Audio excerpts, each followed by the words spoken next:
Hello friends, welcome to Sumi Gokul வீடு.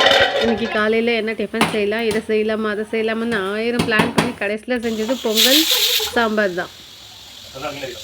Sunday அதுவும் பொங்கலும் சாம்பாரோட நிப்பாட்டிட்டா எப்படிங்க. லஞ்சுக்கு வந்து மீன் வாங்கியிருக்கேன்.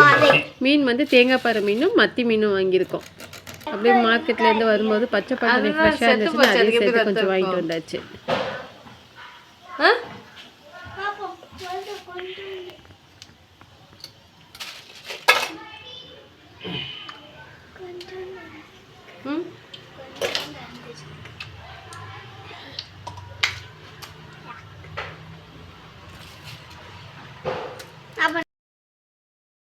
இந்த சண்டேஸில் எல்லோரும் சேர்ந்து உட்காந்து டிஃபன் சாப்பிட்றது சூப்பரான விஷயந்தான் இல்லை.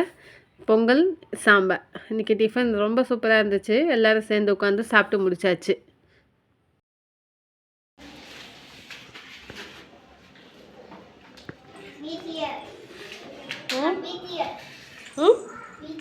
என்ன பிடிஎஸ் அது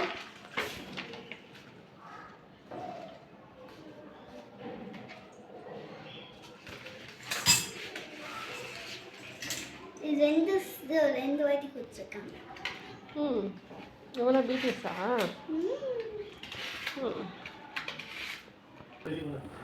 குட்டீஸுங்க 2 பேரும் அவங்களோட ஸ்கூல் ப்ராஜெக்டை பண்ணிகிட்டு இருக்காங்க. சரி, நம்ம லன்ச்சு ஸ்டார்ட் பண்ணியாச்சு. வதக்க வேண்டிய மீனுக்கெலாம் வந்து மேலே சின்ன சின்ன கோடு ஸ்லைஸ் பண்ணியாச்சு. கோடு போட்டுட்டு மசாலா போட்டு ஊற வைக்க வேண்டியது தான். மத்தி மீன் குழம்பு வச்சுக்கலாம். மீன் வதக்கிறதுக்காக இன்றைக்கி நான் கொஞ்சம் மஞ்சள் பொடியும் தேவையான சால்ட்டும் சேர்த்துக்கிறேன். இதோட வந்து இன்றைக்கி நான் 3 ஸ்பூன் மிளகாத்தூள், மிக்சடு மிளகாத்தூள் எடுத்துருக்கேன். அதோட வந்து லெமனும் பிழிஞ்சு விட்டுடலாம். இது எல்லாம் மிக்ஸ் பண்ணிவிட்டு இதோட 1 ஸ்பூன் எண்ணெய் சேர்த்து நல்லா மீனோடு சேர்த்து விட்டுடலாம். லாஸ்ட்டில் கொஞ்சம் தேவைன்னா கொஞ்சம் லைட்டாக தண்ணி தெளித்து மசாலாவும் மீனையும் சேர்த்து ஒன்றா மிக்ஸ் பண்ணி வச்சிடலாம்.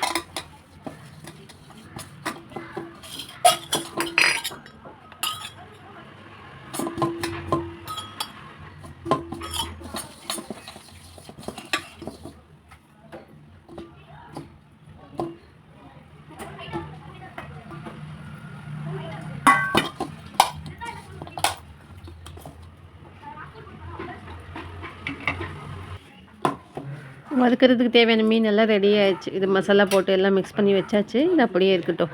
அடுத்து நம்ம குழம்பு ரெடி பண்ணிடலாம். ஃபஸ்ட்டு இன்றைக்கி குழம்புக்கு வந்து கொஞ்சம் நல்லெண்ணெய் எடுத்துக்கிறேன். நல்ல எண்ணெயோட கொஞ்சமாக கடுகு, கொஞ்சம் வெந்தயம், கொஞ்சம் சீரகம், இதெல்லாம் பொரிஞ்சதும் வந்து இன்றைக்கி குழம்பு வைக்கிறதுக்கு வந்து நான் மீடியம் சைஸ் 1 வெங்காயமும் 3 தக்காளி 3 பச்சை மிளகாய் எடுத்துருக்கேன். இதெல்லாம் ஒவ்வொன்றா சேர்த்து வதக்கிடலாம். இதோட கொஞ்சம் சால்ட்டு போட்டு வதக்கிட்டால் சீக்கிரமும் எல்லாம் வெங்காயம் தக்காளி இது பச்சை மிளகாய் எல்லாம் சீக்கிரமே வதங்கிடும். இது அப்படியே நம்ம ஒரு பிளேட் போட்டு மூடி வச்சுட்டா சீக்கிரமாக வதங்கிடும்.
எங்களோட சண்டேலேருந்து சூப்பராக மீன் குழம்பு மீன் வறுவல், ரசம் ரெடி ஆயிடுச்சு.